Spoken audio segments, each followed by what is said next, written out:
క్రీస్తునందు ప్రియమైన దేవుని బిడ్డలారా, మన ప్రభువును రక్షకుడైన యేసుక్రీస్తు ప్రశస్త నామంలో మీ అందరికీ నా హృదయపూర్వకమైన వందనాలు తెలియచేస్తున్నాను. ప్రతిదినము నాతో మాట్లాడు ప్రభు అనేటువంటి ఈ కార్యక్రమం ద్వారా దేవుని వాక్యాన్ని వింటున్న మీ అందరికీ నా హృదయపూర్వకమైన వందనాలు తెలియచేస్తున్నాను. ఈ దినం కొరకు ఏర్పాటు చేయబడిన లేఖన భాగాన్ని చదువుకుందాం. మత్తయి సువార్త 6వ అధ్యాయము 1-4 వచనాలు. మనుషులకు కనబడవలనని వారి ఎదుట మీ నీతి కార్యము చేయకుండా జాగ్రత్త పడుడి. లేని ఎడల పరలోకమందున్న మీ తండ్రి యొద్ద మీరు ఫలము పొందరు. కావున నీవు ధర్మము చేయనప్పుడు మనుషుల వలన ఘనత నొందవలనని వేషధారులు సమాజ మందిరములో వీధులలోను చేయులాగున నీ ముందర బోర ఊదింపవద్దు. వారు తమ ఫలము పొందియున్నారని నిశ్చయముగా మీతో చెప్పుచున్నాను. నీవైతే ధర్మము చేయనప్పుడు నీ ధర్మము రహస్యముగా నుండి నిమిత్తం నీ కుడి చేయి చేయునది నీ ఎడమ చేతికి తెలియకుండవలెను. అట్లయితే రహస్యమందు చూచు నీ తండ్రి నీకు ప్రతిఫలమిచ్చును. ప్రియ దేవుని బిడ్డలారా, ఈ వాక్య భాగంలో యేసు ప్రభు చెప్తున్నటువంటి మాటలు ఇవి.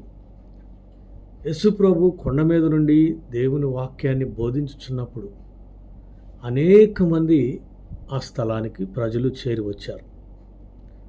ప్రభుని కొందరు వెంబడించాలని అనుకుంటున్నారు, కొందరు ఆయన బోధ వినాలని వచ్చారు.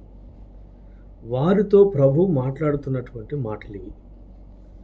మనుషులకు కనబడవలనని వారి ఎదుట మీ నీతి కార్యము చేయకుండా జాగ్రత్త పడుడి అని ప్రభు హెచ్చరిక చేస్తున్నాడు. నీతి కార్యము లేదా నీతి కార్యములు అంటే దాన ధర్మాలని అర్థం. అక్కరలో ఉన్నవారికి చేసే సహాయం అని అర్థం. పేదలకు, నిరుపేదలకు, ఆకలితో ఉన్నవారికి, నిస్సహాయులకు మనం చేసే సహాయం విషయంలో జాగ్రత్తగా ఉండాలని ప్రభు హెచ్చరిక చేస్తున్నాడు. మనుషులకు కనబడాలని, మనుషులు మనలను మెచ్చుకోవాలని, ఆహా ఎంత గొప్ప మనస్సు అని అందరి చేత అనిపించుకోవాలని, మీ నీతి కార్యముల ద్వారా ఘనత నొందాలని చేయకుండా జాగ్రత్త పడుడి అని ప్రభు హెచ్చరిక చేస్తున్నాడు. దాన ధర్మం అనేది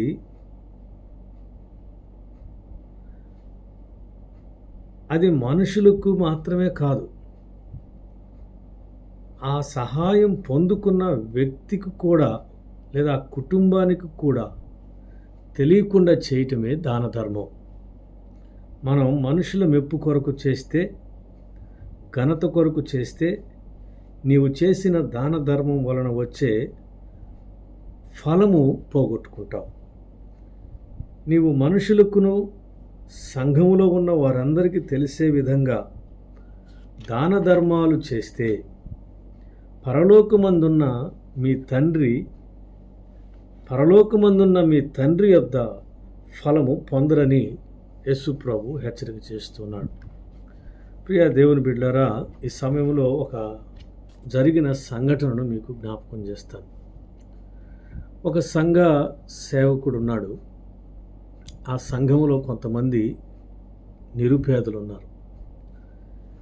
క్రిస్మస్ సందర్భంలో సహజంగా దైవజనులు సంఘంలో ఉన్న పేదలైనటువంటి వారికి నూతన వస్త్రాలు ఇవ్వటం అన్నది సహజంగా జరిగేటువంటి పని.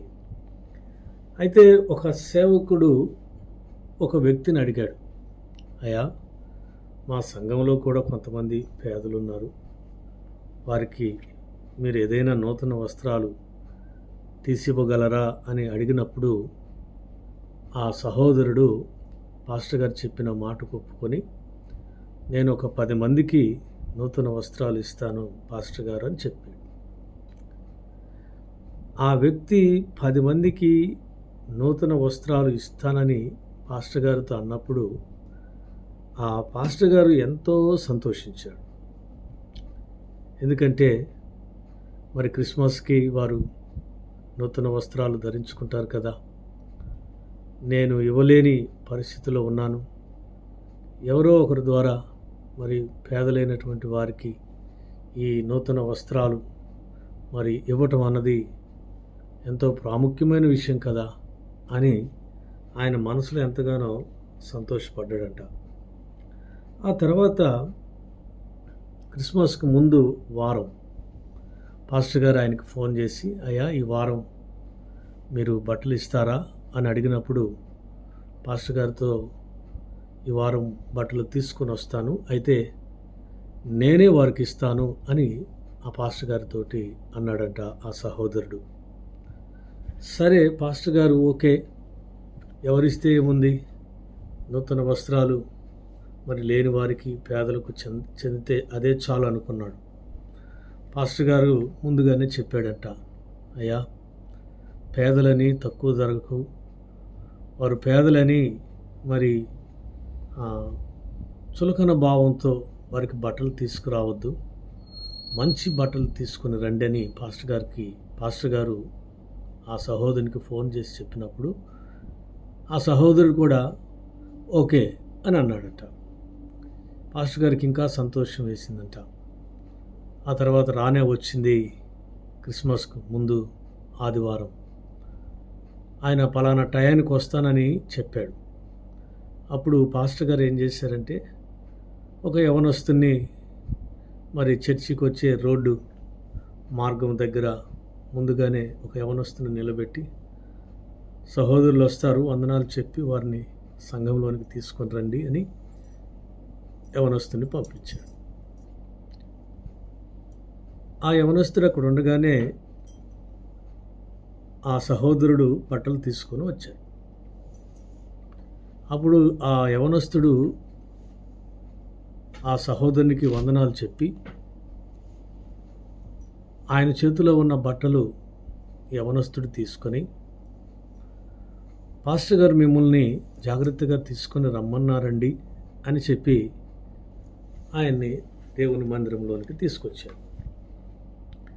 దేవుని మందిరంలోనికి వచ్చిన తర్వాత వాక్యం అయిపోయింది, ఇక చివరి ప్రార్థన ఉన్నది.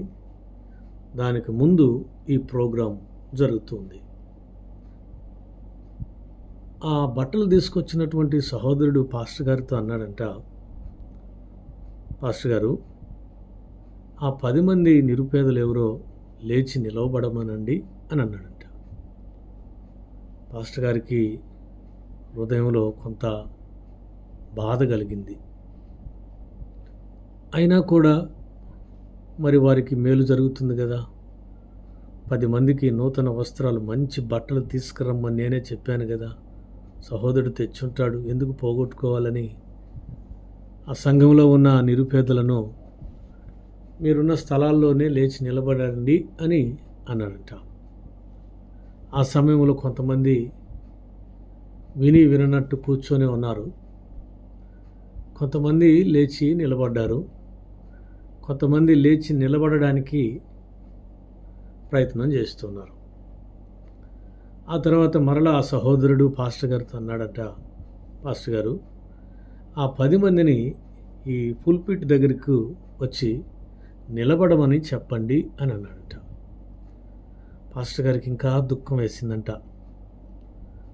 అయ్యో, మరి పేదవారు మా సంఘంలో ఉన్న విశ్వాసులైతే వారిని వచ్చి నిలబడమంటాడేంటి, లైన్లో నిలబడమంటాడేంటి, పుల్పిట్ దగ్గర నిలబడమని అంటాడేంటి అని మనసులో అనుకుంటూ, సరే ఎందుకు ఈ వస్త్రాలను పోగొట్టుకోవాలని వారిని పాస్టర్ గారు పిలిచాడంట, మీరు పుల్పిట్ వద్దకు రండి అని. అప్పుడు ఆ సహోదరుడు తీసుకొచ్చినటువంటి బట్టలు ఒక్కొక్కటిగా తీసి ఆ 10 మంది చేతుల్లో పెడుతున్నాడట. ఆ బట్టలు మరి ఖరీదైనవి తీసుకుని రండి, పేదలని వారు విషయంలో నిర్లక్ష్యం చేయొద్దని పాస్టర్ గారు చెప్పాడు. కానీ ఆయన తీసుకొచ్చినటువంటి బట్టలు మరి చాలా తక్కువ ధరకు సంబంధించిన బట్టలు తీసుకొచ్చాడు. ఆ వస్త్రాలు వారి చేతిలో ఉన్నాయి. ఆ సహోదరుడు పాస్టర్ గారితో అంటున్నాడు, పాస్టర్ గారు ఒక ఫోటో తీయమని చెప్పండి మీ విశ్వాసుల్ని అని అన్నాడంట. సరే అని చెప్పి బాధతోనే దుఃఖంతోనే వేరే యవనస్తునికి పురమాయించి ఒక ఫోటో బ్రదర్ తీయండి అని చెప్పి ఫోటో తీయించాడంట. మరలా ఏం చేశాడు ఆ సహోదరుడు అంటే, ఇదిగో మీకు ఇచ్చినటువంటి బట్టలను అలాగే పైకి చేత్తో ఎత్తి పట్టుకొని ఉండండి, ఇంకొక ఫోటో తీసుకుంటాము అని అన్నాడంట. అప్పుడు ఈ 10 మంది ఎంతగానో నొచ్చుకున్నారంట. ఎందుకంటే సంఘం అంతా వీరిని చూస్తుంది, వారి చేతిలో ఉన్న వస్త్రాలను చూస్తుంది. మరి పేదలని 10 మంది పేదలని నిరూపించబడటం పాస్టర్ గారికి ఇష్టం లేదు. వారికి కూడా మనస్సాక్షిని చంపుకొని ఆ పుల్పిట్ ఎదుట నిలబడ్డారు. వారికి ఇచ్చినటువంటి ఆ గిఫ్ట్ ఏదైతే ఉందో చాలా చీప్ క్వాలిటీకి సంబంధించినటువంటి బట్టలు తీసుకొచ్చాడు. మరల వాటిని పైకి ఇలా ఎత్తుపట్టుకొని ఉండండి, ఒక ఫోటో తీసుకుంటాను అన్నాడు. ఆ 10 మంది అలాగే వారికి ఇచ్చినటువంటి ఆ బట్టలను చేతితో పైకెత్తుకొని ఫోటో తీసిన తర్వాత ఆ బట్టలను అలాగే నేలకేసి కొట్టేశారు. తర్వాత పాస్టర్ గారు ఏం మాట్లాడకుండా చివరి ప్రార్థన చేశాడు. పాస్టర్ గారు చివరి ప్రార్థన చేసిన తర్వాత కళ్ళు తెరిచి చూస్తే ఈ బట్టలు ఇచ్చినటువంటి వ్యక్తి దేవుని మందిరంలో లేడు. ఆ వ్యక్తి అవమానంతో అక్కడి నుంచి వెళ్ళిపోయాడు. ప్రియ దేవుని బిడ్డలారా, ఎందుకు ఈ మాట తెలియచేస్తున్నాను అని అంటే, యేసు ప్రభు దగ్గరకు వచ్చినటువంటి ఆ ప్రజలందరితో చెప్పిన మాటలు ఇవి. మీరు దాన ధర్మం చేసేటప్పుడు బాగా ఊదించుకోవద్దు. ఘనత కొరకు, మెప్పు కొరకు దాన ధర్మాలు చేయొద్దు. దాన ధర్మం అంటే వాక్యం తెలియచేస్తుంది, నీవైతే ధర్మము చేయనప్పుడు నీ ధర్మము రహస్యముగా నుండి నిమిత్తం నీ కుడి చేయి చేయునది నీ ఎడమ చేతికి తెలియకుండా చేయాలని ప్రభువు తెలియచేసినాడు. నా ప్రియమైన దేవుని బిడ్డలారా, మన జీవితాల్లో కూడా మనం చేసేటువంటి దాన ధర్మాల వలన మనం తండ్రి వద్ద నుండి ఫలము పొందుకునే రీతిగా మన దాన ధర్మాలు ఉండాలి. కొన్నిసార్లు మనం చేసేటువంటి దాన ధర్మాలు మెప్పు కొరకు, ఘనత కొరకు అయితే బాగా ఊదించుకుంటే మనము ఉన్నటువంటి ఫలములు కూడా పోగొట్టుకునే పరిస్థితులు ఎదురవుతాయి. దాన ధర్మం చేసే విషయంలో జాగ్రత్తగా ఉండమని ప్రభు హెచ్చరించినాడు. నువ్వు పేదలకు ఏదైతే సహాయం చేస్తావో, దిక్కులేని వారికి ఏదైతే నువ్వు సహాయం చేస్తున్నావో, నిస్సహాయ స్థితిలో ఉన్నవారికి నీవేదైతే చేస్తున్నావో అది నీ కుడి చేతికి తప్ప ఎడమ చేతికి కూడా తెలియకూడదు అని యేసు ప్రభు తెలియచేస్తూ, నీవు దాన ధర్మం చేయనప్పుడు జాగ్రత్తగా ఉండండి. నీవు జాగ్రత్తగా ఉండకపోతే నీ పరలోకపు తండ్రి యొద్ద నువ్వు ఫలమును పొందుకోలేవు. ఉన్న ఫలాలు కూడా పోగొట్టుకుంటావు. అందుకని ప్రభువు చెప్పినాడు, మీరు జాగ్రత్త కలిగి ఉండండి. ప్రియ దేవుని బిడ్డలారా, ఒక దాన ధర్మ విషయంలోనే ఇంత జాగ్రత్తలు తీసుకోవాలంటే అని ప్రభు చెప్తూ ఉంటే, మరి సంఘం విషయంలో మనం ఎంత జాగ్రత్తలు తీసుకోవాలి? సంఘం విషయంలో మనం ఇంకెంత జాగ్రత్తలు తీసుకొని మనం దేవుని మందిరములో ఇచ్చే కానుకలైతేనే, మీ దశమ భాగం అయితేనే, లేదా మీ కృతజ్ఞత అర్పణ అయితేనే, మరి ప్రభు మీ జీవితంలో చేసిన ప్రతి మేలుకు మనం ఏం చేస్తాం? దేవుని మందిరంలో అర్పణగా దేవునికి కానుకలు అర్పిస్తూ ఉంటాం. మరి వాటి విషయంలో ఇంకెంత జాగ్రత్త తీసుకోవాలి? అందుకే ప్రభు చెప్తున్నాడు, వేషధారుల వలె మీరు చేయవద్దు, వారు ఇప్పటికే వారి ఫలమును పొంది ఉన్నారని అక్కడ కూడి ఉన్న జనముతో ప్రభు తెలియచేసినాడు. కనుక ఈ ఉదయకాలం నువ్వు చేసే దాన ధర్మాలైనా, దేవుని సంఘములో నీవు అర్పించే అర్పణలైనా దేవునికి మాత్రమే తెలిసేటట్లుగా పరలోకపు తండ్రి యొద్ద నుండి ఫలము పొందుకునే విధముగా మనము చేయదగిన వారమై ఉన్నాం. అట్టి కృప పరిశుద్ధాత్మ దేవుడు మనకు అనుగ్రహించునుగాక. ఆమేన్. పరిశుద్ధుడా, ప్రేమ కలిగిన తండ్రి, నీ వందనాలు. ఈ ఉదయకాలం మీరు మాతో మాట్లాడుతూ వచ్చిన మాటలను బట్టి స్తోత్రాలు. ప్రభా, దాన ధర్మములు చేసే విషయంలో జాగ్రత్త కలిగి ఉండమని మీరు హెచ్చరించిన.